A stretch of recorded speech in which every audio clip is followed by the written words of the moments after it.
자, 드디어 나왔네요. 이제 옵셔널 타입을 보도록 하겠습니다. 굉장히 중요하다 그랬죠? 값을 반환할 때 오류가 발생할 가능성이 있는 값은 옵셔널 타입이라는 객체로 감싸서 반환한다 라고 하는 거고요. 정확하게 얘기하면 어떤 값이 있을 수도 있고 없을 수도 있는 그 경우에는 이제 다 모두 옵셔널 타입으로 많이 만듭니다. 자, 예를 들어서 어, 인티저라고 해서 100을 이렇게 해서 이제 보통 인티저의 이니셜라이저라고 얘기를 하는데요. 이걸 출력을 해보면 옵셔널 100이 나와요. 옵셔널 100. 자, 근데 얘 하이를 인티저로 바꾼다라고 그러면 도저히 정수형으로 반환할 수 없어요. 이게 아무런 값도 반환할 수 없거든요. 그래서 이제 찍어보면 nil이 나와요. 자, 그래서 무슨 얘기냐면 내가 이제 좀 안정적인 프로그래밍 언어를 만들고 싶었는데 많은 경우에 이 값이 들어갈 수도 있고 값이 안 들어갈 수도 있어요. 자, 그런 경우에 그런 변수들은 일반 변수가 아니고 옵셔널 타입의 변수로 선언을 하자. 이게 이제 기본적인 생각입니다. 예를 들어서 앱을 만들었는데 텍스트 필드에다 입력을 해요. 숫자를 입력해서 그 숫자를 가지고 계산을 할 건데 거기다가 누군가 아무것도 입력을 안 했다고 합시다. 그러면 계산이 될까요? 안 될까요? 자, 그러면 그런 것들을 이제 예외 처리를 해놔서 아무런 값이 없을 때는 뭐 실행이 안 되게 뭐 이렇게 할 수도 있지만 옵셔널 변수로 그 내용을 만들어 놓으면 값이 없을 때도 안전하게 앱이 다운되지 않고 처리될 수 있도록 하는 거죠. 자, 어쨌든 값이 이 변수는 값이 없을 수도 있어. 그런 경우 실제로 많거든요. 이제 그런 경우에는 일반 변수가 아니고 옵셔널 변수로 만들어 놓으면 되겠습니다. 자, 옵셔널 타입의 변수는요. 아무런 값이 할당되지 않는 상황을 안전하게 처리할 수 있고요. 그 어떤 값이 또 할당되지 않는 경우를 보통 nil 값이라고 얘기를 합니다. nil 값.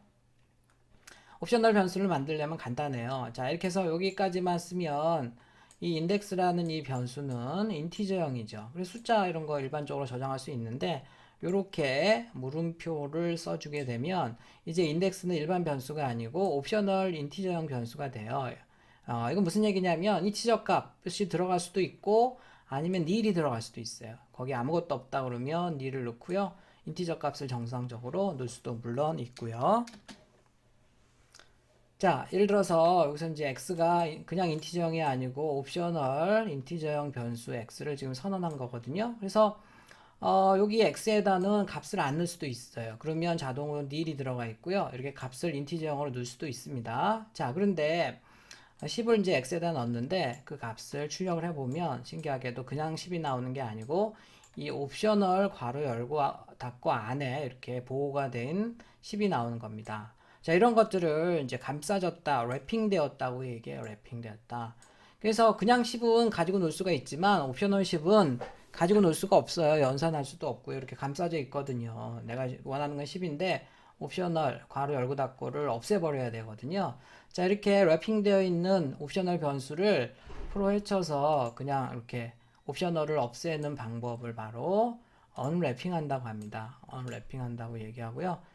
강제로 언랩핑 하는 방법은 간단해요. 이렇게 그 변수 이름 뒤에다가 느낌표를 해주게 되면 이걸 forced, 영어로는 forced 언랩핑 하는 거고요. 그래서 10이 나옵니다. 그래서 다시 한번 얘기하면 옵셔널 변수를 선언할 때는 자료형 뒤에다가 물음표 그 다음에 그냥 일반적으로 대입하면 그 값이 들어가 있는 게 아니고 옵셔널 괄호 열고 닫고 안에 그 값이 들어가 있고요.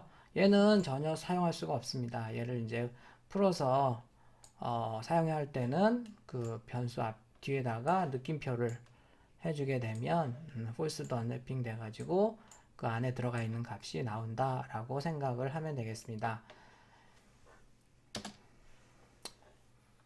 자, 그래서 일반적으로 옵셔널 변수는 그냥 사용할 수가 없어요. 항상 nil인지 아닌지를 이렇게 체크를 해봐야 됩니다. nil인지 아닌지를 체크를 해봐야 되고요. 자, 이거 보면 지금 x를 인티저형 옵셔널 인티저형 변수로 만들었고요. 그래서 이제 여기서는 값을 넣네요. 자, 그러면 nil이 아니죠. 그래서 출력을 하는데 그냥 x를 출력하면 10, 옵셔널 10이 나와요. 근데 느낌표를 하게 되면 10이 나올 거고요. 자, 만약에 이제 여기 없다. 여기 없다 그러면 옵셔널 변수는 자동으로 초기 값이 nil로 들어가요. 그러면 이제 이 else문이 걸리겠죠. 그래서 이게 출력이 됩니다. 자, 그 다음에 여러분들이 여기서 조심해야 될 거 하나가, 자, 여기 지금 if 다음에 여기 지금 공백이 하나 있거든요. 공백이 하나씩. 자, 뭐 당연히 있어야 될 거라고 생각을 하지만 혹시 이렇게 공백 없이 이렇게 써버리면요, 여기서 에러가 뜹니다. 왜냐면요, 여기 느낌표가, 변수 뒤에 느낌표가 아까 뭐 하는 거라 그랬죠? 옵셔널을 언래핑 하는 거라 그랬죠. 자, 그 언래핑 하는 거를 뭐 nil을 저장하고 이런 거기 때문에 제대로 된 코드가 아닙니다. 그래서 반드시 not equal, 같지 않냐라고 이 연산자를 쓰려고 하면 양쪽에 한 칸씩 이렇게 떼줘야 된다는 거 조심해야 됩니다. 자, 그 다음에 이제 왜 이제 if문으로 이렇게 해서 nil인지를 체크하냐면요, nil인데 값이 없는데 만약에 느낌표로 해서 풀어버리잖아요. 아무것도 없는데 풀면 뭐 값이 안 나오겠죠. 이제 그러면 보통 값이 없는데도 이렇게 강제로 false the unwrapping을 하게 되면요, 앱이 크래시 나가지고 거기서 다운이 되거든요. 그래서 정상적으로 nil이 아닐 때만 가지고 놀고, 그렇지 않으면 이렇게 이제 풀면 안 됩니다. 이렇게 해서 풀고 이러면 안 돼요. false the unwrapping 하면 안 돼요. 반드시 nil이 아닐 때만 풀어줘야지 됩니다.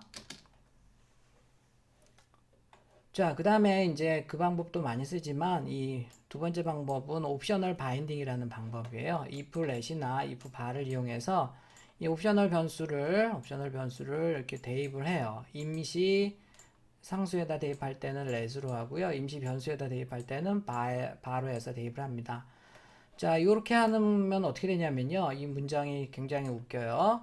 옵셔널 변수가 값이 있으면 언래핑해서 일반 상수 이거에 대입을 해줍니다. 중요한 것은 언래핑을 해준다는 거예요. 언래핑을. 그래서 이제 그 다음에 또 이 부분이 참이돼서 이 부분을 실행을 해주고요. 만약에 값이 없어, nil이에요, nil. 이 부분의 조건이 nil이면 이 부분이 거짓이 돼요, 조건이. 그래서 이 부분이 실행이 되지 않는 그런 이제 두 가지의 그 내용을 함축하고 있는 문장입니다. 이것도 마찬가지예요. 그래서 어쨌든 얘가 nil이면 안 하고 nil이 아니면 이 옵셔널 변수를 이 변수에다가 대입하는데, 이 대입하는 이 변수는 옵셔널이 풀린 일반 변수다라고 생각을 하면 되겠습니다. 이렇게 if let이나 if bar을 쓰는 것을 옵셔널 바인딩을 한다고 얘기를 합니다. 옵셔널 바인딩. 자, 저기 요 예제를 한번 해서 결과를 한번 출력을 해보도록 하죠. 제 얘기를 잘 들었으면 이 x가 뭐고 xx가 뭐고 x1이 뭐고 xx가 뭔지 이렇게 좀 알 수 있을 것 같아요. 여기서 xx나 이런 애들은 물론 이 부문 안에서만 쓸 수 있는 거죠. 이 부문 안에서만. 자, 이것도 한번 실습을 해보고요. 결과를 출력을 뭐 한글 파일에 넣건 캡처를 하건 해서 제출을 하면 되겠습니다.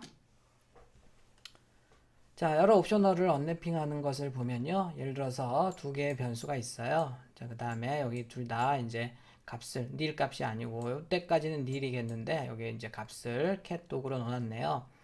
자, 그러면 둘 다 이렇게 이제 이 부분을 두 번 써야 되는데 그럴 필요 없고요. 이렇게 if let을 let 써주고 컴마를 찍으면서 두 개를 나란히 이렇게 놓을 수가 있습니다. 자, 그러면 얘가 nil이 아니면 옵셔널이 풀린 얘로 저장이 되고요. 얘도 마찬가지로 nil이 아니니까 이렇게 옵셔널이 풀린 도구가 들어가게 되겠고요.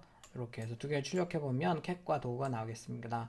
참고로 프린트문 같은 경우에도 이렇게 두 개를 나란히 쓸 수가 있는데 이게 이제 스위프트 옛날 버전에서는 또 안 될 수도 있어요. 그럴 때는 프린트문을 두 번 써주면 되겠습니다. 그래서 이 둘 중에 하나라도 nil 값이 있으면 이 else로 와가지고 여기 이 부분이 참여 안 돼가지고 이걸로 else로 와서 이걸 출력을 하게 되어 있습니다. 그러니까 if를 else로 해서 컴마로 해서 let 쭉 쓰게 되면 다 nil이 아니어야지 그 if 문장을 이 참이돼서 실행한다 라고 생각을 하면 되겠습니다. 자, 이제 그 예제가 되겠는데요. 옵셔널 변수 두 개가 있고 값을 둘 다 넣었어요. 그러면 이제 여기에다가 바인딩을 하죠. 바인딩을 해서 그 다음에 또 여기도 바인딩을 해서 하는데, 자, 좀 전에 배운 것처럼 여러 옵셔널 값을 동시에 언래핑하는 방법을 쓰게 되면 좀 더 간단할 거예요. 자, 이 소스를 이렇게 앞에 예제를 보고서 이렇게 그냥 하는 거죠. 이렇게 해서 좀 더 간단한 예제로 한번 만들어 보면 좋겠습니다. 자, 왜 옵셔널을 사용하느냐? 닐 값도 가질 수 있고요. 닐 값이라는 것은 valueless 상태, 값이 없는 상태를 nil이라고 합니다. 그래서 여기에다가 이제 이렇게 값이 없다는 의미의 nil을 일반 변수는 넣을 수 없어요. 반드시 옵셔널 변수만 넣을 수 있고, 옵셔널 변수는 초기 값을 안 줘도 자동으로 nil이 들어갑니다. 자, 이것도 일반 변수죠. 일반 변수는 nil을 넣을 수가 없고, 다 nil을 넣을 수가 없습니다. 일반 변수의 경우에는 옵셔널 변수로 만들어 놔야 되고요. 너무 중요한 얘기를 해서 이제 제가 가져왔는데 다 한 얘기들입니다.